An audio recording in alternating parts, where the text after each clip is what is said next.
So you now know that the income statement starts off with sales at the top, and then we start subtracting a variety of costs until we end up with net income at the bottom. So now I want to dig into what some of those costs are.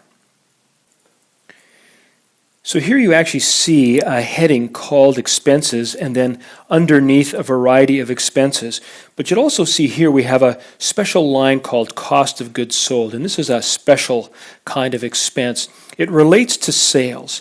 When you sell something, let's say a widget, the widget will have a cost. If you sell the widget for $1, but you've paid 25 cents for that widget, then the cost of goods, the cost of the goods that you sold will be 25 cents.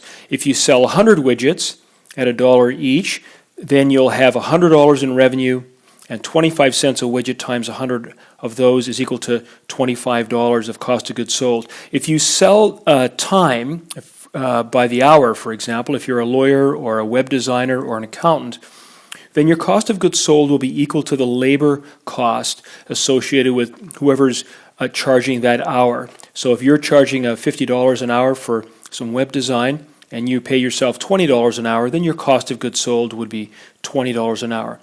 And let's just see how that subtotals. So let's say that we had $10,000 worth of sales or revenue, and our cost of goods sold was $2,500. We would have a little subtotal here, so that's that single line means that we're about to do something, a mathematical subtotal or a mathematical calculation like a subtraction. And in this case, even though the $2,500 is shown as positive, we know that we need to subtract $2,500 from $10,000 to get $7,500. And this subtotal has a special name called gross profit. Now the word gross profit is oftentimes not shown on the income statement, but you'll know that that's what that subtotal is, gross profit. Then underneath that, you'll see that we have, oftentimes you'll see the expenses listed like this in alphabetical order. And but we can also show them a different way, like this. Expenses are often shown grouped in three categories: general and administrative, which are all your administration costs, like the salary of the boss, administrative staff, accounting people, rent, communications, those types of things.